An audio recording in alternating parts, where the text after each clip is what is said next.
Bio ఏషియాలో CM Revanth Reddy మాట్లాడుతున్నారు. ఇప్పుడు ఆ లైవ్ చూద్దాం. And our local businesses will be your partners in success. When we work together, Hyderabad will rise from vaccine capital of the world to become global life sciences capital. Telangana is ready for the world. Telangana means business. Telangana is rising. Join the rise. Jai Bharat, Jai Telangana. Thank you.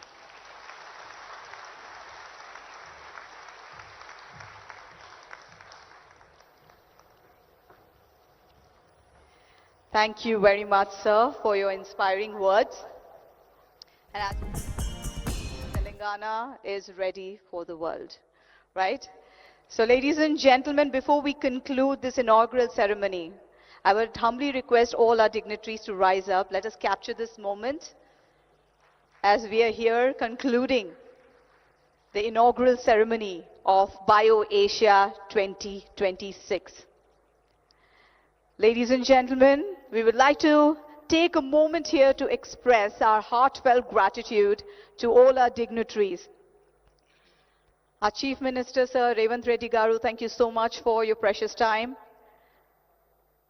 Sridhar Babu Garu, thank you so much for being here.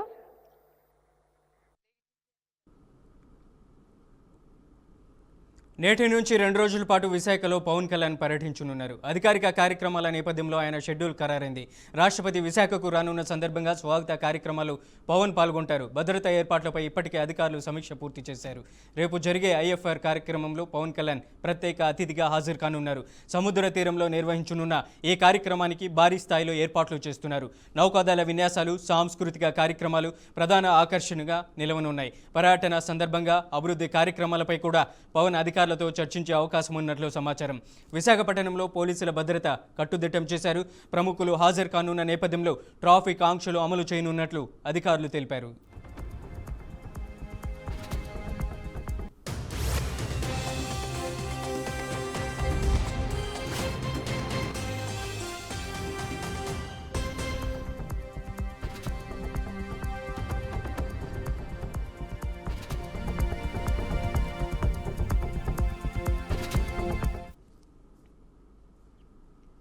Hyderabad మహానగరంలోని Manikonda ప్రాంతంలో భారీ ప్రమాదం చోటు చేసుకుంది. ప్రధాన నీటి సరఫరా మార్గమైన Manjira pipeline ఒక్కసారిగా పేలిపోవడంతో స్థానికులు తీవ్ర భయాందోళనకు గురయ్యారు. పైప్లైన్ పేలిన దాటికి నీరు భారీ ఎత్తున ఎగిసిపడి వరదల రోడ్లపైకి చేరాయి. నీటి ఉధృతి కారణంగా సమీపంలోని 2 అపార్ట్మెంట్ల సెల్లార్లు పూర్తిగా నీటితో నిండిపోయాయి. ఈ పార్కింగ్లో ఉన్నటువంటి కార్లు, ద్విచక్ర వాహనాలు నీట మునిగిపోయాయి. సమాచారం అందుకున్న వెంటనే ఎన్డీఆర్ఎఫ్ బృందాలు, అగ్నిమాపక సిబ్బంది హుటాహుటిన ఘటనా స్థలానికి చేరుకున్నాయి. సెల్లార్లో నిండిన నీటిని భారీ మోటార్ల సాయంతో బయటకు తోడుతున్నారు. 2 గంటలుగా అధికారులు, సిబ్బంది యుద్ధ ప్రాతిపదికన సహాయక చర్యలు చేపడుతున్నారు. అదేవిధంగా మంజీరా నీటి సరఫరాను అధికారులు తాత్కాలికంగా నిలిపివేశారు.